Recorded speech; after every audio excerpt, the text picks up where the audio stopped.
Hello friends, welcome to my channel. இன்றைக்கி நம்ம வீடியோவில் புதுசாக சிக்கன் மசாலா நம்ம செய்ய போகிறோம். அதுவும் இந்தியன் ஸ்டைலில் இல்லை, மெக்சிகன் ஸ்டைலில் சிக்கன் ஸ்பைஸ் பவுடர் நம்ம ரெடி பண்ண போகிறோம். வாங்க எப்படி செய்கிறதுன்னு பார்க்கலாம். ஃபஸ்ட்டு ஒரு பவுல் எடுத்துக்கோங்க, குட்டி பவுல். அதில் 2 டேபிள் ஸ்பூன் அளவு பப்பரிக்கா பவுடர் ஆட் பண்ணிக்கோங்க. அதுக்கப்புறமா 1 டேபிள் ஸ்பூன் அளவு பூண்டு பவுடர் சேர்த்துக்கோங்க. மிளகுத்தூள் 1 டீஸ்பூன் ஆட் பண்ணிக்கோங்க. அதுக்கப்புறமா மல்லிப்பொடி 1 டீஸ்பூன் அளவு ஆட் பண்ணிக்கோங்க. நெக்ஸ்ட்டு மஞ்சள் பவுடர் 1 டீஸ்பூன் அளவு ஆட் பண்ணிக்கோங்க. அதுக்கப்புறமா வெந்தய பவுடர் 1/2 டீஸ்பூன் அளவு ஆட் பண்ணிக்கோங்க. 1 டீஸ்பூன் கேயன் பெப்பர், 1 டீஸ்பூன் சீரக பவுடர், 1/2 டீஸ்பூன் சோம்பு பவுடர், 1 டீஸ்பூன் உப்பு, 1/2 teaspoon sugar, 1/2 teaspoon oregano, 1/2 teaspoon rosemary, 1/2 teaspoon basil leaves. இப்போ 1 டீஸ்பூன் அளவு கார்ன்ஃப்ளவர் ஆட் பண்ணிக்கோங்க திக்னஸ்க்காக. இப்போ இது எல்லாத்தையுமே நல்லா மிக்ஸ் பண்ணிடுங்க. ஸோ இப்போ நல்லா மிக்ஸ் ஆகணும். இந்த மாதிரி மிக்ஸ் பண்ணிவிட்டு நல்ல ஒரு ஏர்டைட் கண்டெய்னரில் நீங்கள் ஸ்டோர் பண்ணிக்கோங்க. நீங்கள் எப்போல்லாம் சிக்கன் வறுக்கணும் அப்படின்னு நினைக்கிறீங்களோ அப்போல்லாம் கரெக்டாக ஒரு 2 டேபிள் ஸ்பூன் அளவு நீங்கள் சிக்கனில் போட்டிங்கன்னா சூப்பராக இருக்கும் சிக்கன். ஸோ எப்படி செய்கிறதுன்னு நான் சொல்கிறேன். இது இவ்வளவு தான், ரொம்ப ஈஸியாக இருக்கும். டேஸ்ட்டும் நல்ல கிரில் சிக்கன் மாதிரி ரொம்ப சூப்பராக இருக்கும். இப்போ இந்த பவுடரை ரெடி பண்ணிட்டோம். இதை எப்படி யூஸ் பண்ணுறதுன்னு சொல்கிறேன். இப்போ இதை நல்லா ஏர்டைட் கண்டெய்னரில் ஸ்டோர் பண்ணிக்கோங்க.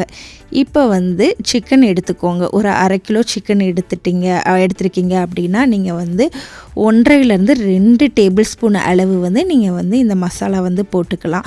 ஸோ நீங்கள் வேறு எதுவுமே ஆட் பண்ண தேவையில்லை. சிம்பிளாக இந்த மசாலா மட்டும்தான். இப்போ இதெல்லாம் லெமன் ஆட் பண்ணிக்கோங்க. லெமன் நல்ல ஃப்ளேவராக இருக்கும். ஸோ 2 டேபிள் ஸ்பூன் அளவு நீங்கள் லெமன் ஆட் பண்ணிக்கோங்க. மிச்சம் உங்கள் இஷ்டம்தான். இதுவே சூப்பராக இருக்கும். இன்னும் நீங்கள் தயிர் ஆட் பண்ணணும் அப்படின்னா ஆட் பண்ணிக்கலாம். இஞ்சி பூண்டு பேஸ்ட்டு, முட்டை, இது எல்லாமே ஆட் பண்ணணுன்னா ஆட் பண்ணிக்கலாம். ஆனால் எமர்ஜென்சி இப்போ ரொம்ப சிம்பிளாக நம்ம செய்யணும் அப்படின்னா நீங்கள் இந்த மாதிரி செய்யலாம். ரொம்ப சூப்பராக இருக்கும். இப்போ நான் எண்ணெயில் சிக்கன் வறுக்கலை. நம்ம லைட்டாக எண்ணெய் மட்டும் ஊற்றி எப்படி சிக்கனை ஃப்ரை பண்ணுறது அப்படின்றத பார்க்கலாம். அவ்வளோதான். நீங்கள் ஊற வைக்கணும்னு கூட அவசியம் இல்லை. லைட்டாக இந்த மாதிரி சிக்கனை மிக்ஸ் பண்ணிக்கோங்க. இப்போ ஒரு பேன் எடுத்துக்கோங்க. அதில் உங்களுக்கு தேவையான அளவு எண்ணெய் ஊற்றிக்கோங்க. ரொம்ப கம்மியாக ஊற்றினா போதும். நெக்ஸ்ட்டு நம்ம மசாலா தடவி வச்சுருக்கிற சிக்கனை அப்படியே கொஞ்சம் கொஞ்சமாக இந்த மாதிரி பேனில் போட்டுருங்க. ஸோ இப்போ இதை லைட்டாக நல்லா மிக்ஸ் பண்ணிடுங்க. சிக்கன் நல்லா ரோஸ்ட் ஆகணும். உங்களுக்கு பார்த்தாலே கலர் நல்லா சேஞ்ச் ஆகும். ஒரு மாதிரி பிளாக் கலர் லைட்டாக அப்படியே கிரில் பண்ணால் இப்படி கலர் சேஞ்ச் ஆகும். ஸோ அந்த மாதிரி சேஞ்ச் ஆகணும். ஸோ சிக்கனும் நீங்கள் நல்லா ரோஸ்ட்டாக ஆக்கிடுங்க. கொஞ்ச நேரத்துலேயே சிக்கன் குக் ஆகிடும். இந்த பவுடர் மட்டும் நீங்கள் செஞ்சு வச்சிட்டிங்க அப்படின்னா ரொம்பவே ஈஸியாக உங்களுக்கு சிக்கன் செய்யணும்னு நீங்கள் நினச்சிங்கன்னா உடனே இந்த பவுடரை போட்டு ரொம்ப ரொம்ப சிம்பிளாக செஞ்சிடலாம்.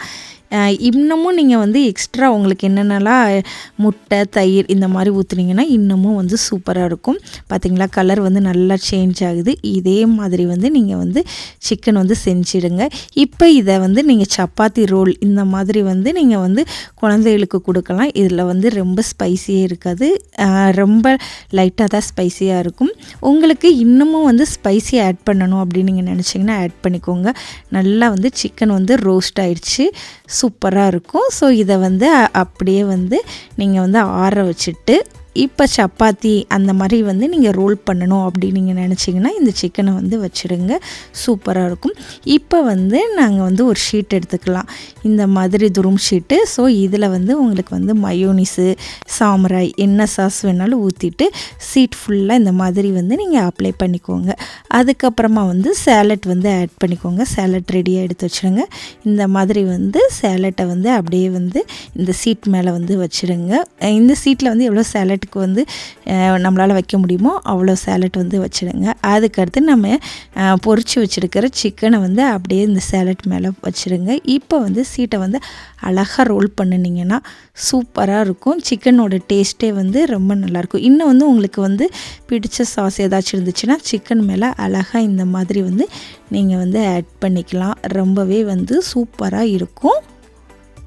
இதில் சிக்கனோட டேஸ்ட்டே வந்து வேறு லெவலில் இருக்கும். அவ்வளவு சூப்பராக இருக்கும். இதே மாதிரி வந்து நீங்கள் வந்து ட்ரை பண்ணி பாருங்கள்.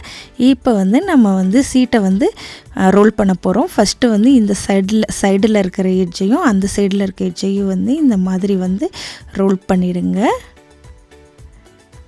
இப்போ வந்து மேலேருந்து இந்த மாதிரி வந்து ரோல் பண்ணிடுங்க.